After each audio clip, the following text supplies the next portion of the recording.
This is Priti Patel, of course, making that announcement today. Illegal immigrants will be denied the right to settle in the UK, even if they are granted asylum under plans to crush people smuggling. The Home Secretary is proposing that those who get asylum will only be granted temporary protection status, which means they'll be regularly reassessed for removal from the UK, have limited family reunion rights and no access to benefits unless destitute. Well, good luck with trying to prove that, because I think every single claim will say, well, we're destitute. Check us. We got nothing. Only those who come to the UK through legitimate routes via official government refugee schemes from war zones or to escape persecution will be entitled to indefinite leave to remain.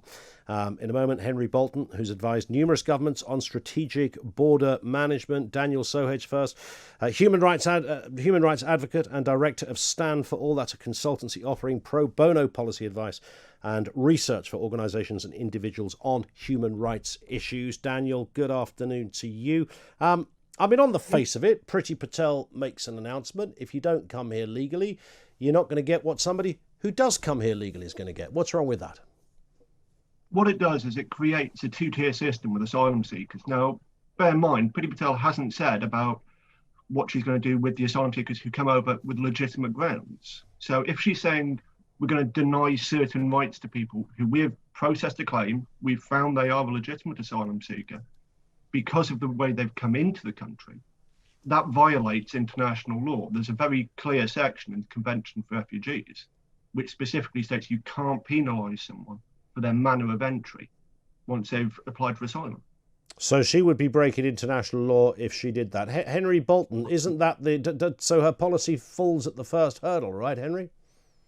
No, I mean, at the moment, an asylum seeker gets the right to 3 appeals. And that's a leftover from the Schengen Agreement and the various elements relating to the agreements we've had with the European Union, Dublin III in particular. What Priti Patel is moving to do is still give them the right of appeal, but only one. And in addition to that, she wants to address the fact that if somebody has come from a first safe country, or from a safe country, then their rights will be reduced from what they are now under British law, and that is that they can come up with something new right at the last moment. Recently, there was a case of somebody who, within 36 hours of being deported, mentioned something that he could have mentioned 2 years previously when he first applied for asylum, and the fact that he was bisexual.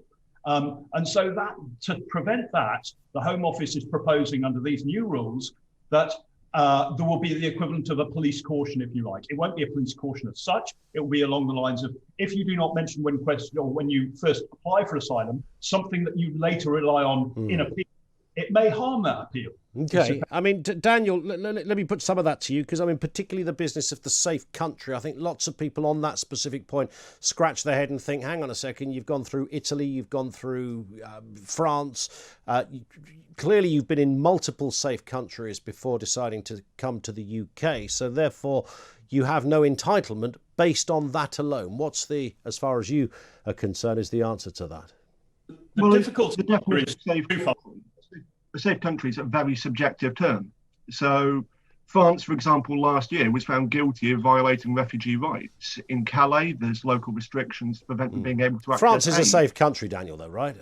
For you and I, perfectly safe. And for the majority, bear in mind, they have more asylum seekers than we do. Right. But for some, there are legitimate grounds why they may not feel safe in France. And that is something taken into account in international law, that safety is an incredibly subjective term, whether it's family ties, language, or fear of, we've seen abuses against asylum seekers. But we should all as adults know what that means. I mean, France is a safe country. Let's all be honest about that. You might not like certain rules. That doesn't make it unsafe.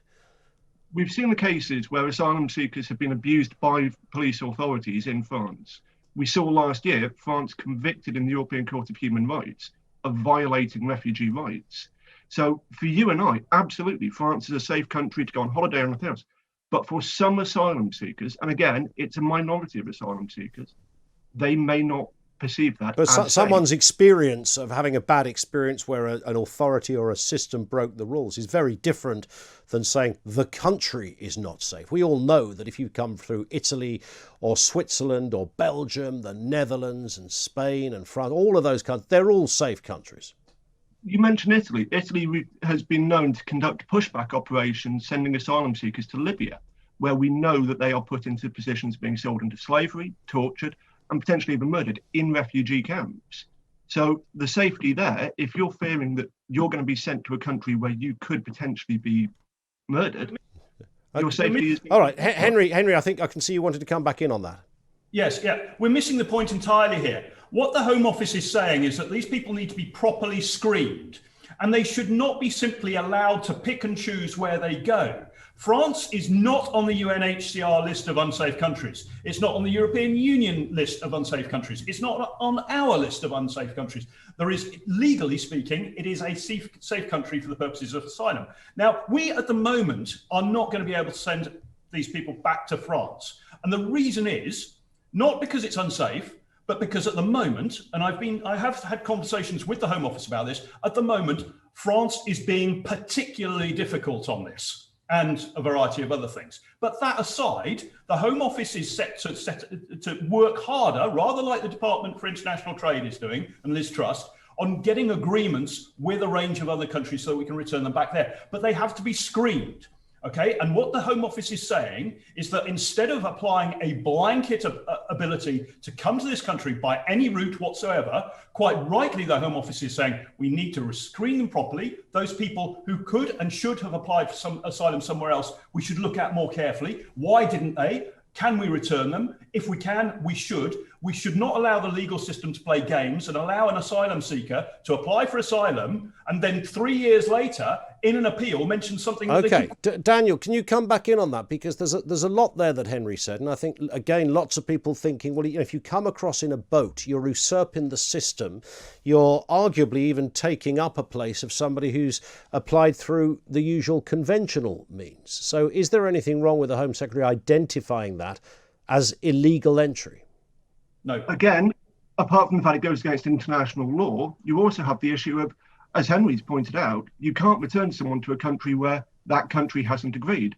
Now, we didn't have that facility anyway with a lot of other countries where they, fair enough, for their own domestic purposes, say, we can't take these people.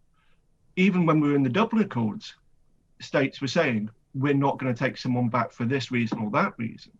And now we're out of those, we've got even less chance. So this is what we're talking about here is actually quite an impractical proposition, because you can't send someone to a country that won't accept them anyway. But is that even if the implementation of it is tricky, is the principle sound that people who choose to circumnavigate the system by jumping in a boat, paying lots of money, should be treated differently to those who've come through the legitimate route?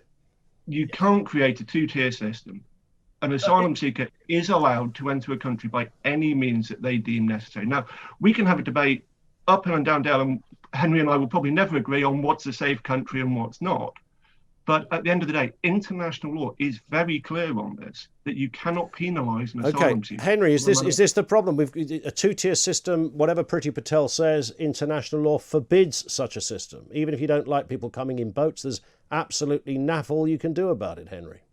International law does not forbid in any way what the Home Office is proposing. And in fact, I know for a matter of fact that the Home Office has been consulting with the United Nations High Commission for Refugees to ensure that none of this policy is in violation with not only international law, but within their own best practice. Now, what a lot of human rights advocates in the UK and supporters of the old system, if you like, and a free movement, are arguing is that it's a violation of international law, not because it is a violation of international law, but that they are used to working within the framework of the Dublin III agreement and the appeal system and so on. Okay. Now, if I can say, there's another missing piece, which is the operational aspects behind all this. And the fact is that what happens here when an asylum seeker reaches the UK, legally or illegally, is one thing. But the Home Office is also looking at a range, and I have been talking to them about this, that looking at a range of covert operational measures. Now, the Home Secretary will say, well, of course, you don't expect me to comment on operational measures publicly, but they are going to be looking at disrupting the organised crime networks upstream of this, because they are the real people who are exploiting the migrants. They're generating migration because they want to generate demand. In that sense, the migrants are victims. They're moving in unlawfully. Many of them themselves know that they are quite happy to do that and don't want to integrate when they get here. All you have to do is go around some of the lockup garages around certain parts of London, and you can open them up and they're all there. It's a constant problem for the police. They're here, they're off the radar. Now, the problem is that they have entered unlawfully, and then they cannot then become lawful. We need to disrupt the flow. Okay. That means Henry, I'm just going to step in because I just want to get a final word, just very quickly, if you could, Daniel. Firstly, Henry says it doesn't violate international law. Second question, I know we're tight on time. Do you acknowledge, even as a human rights advocate, that there is such a thing as economic migrants in this story too?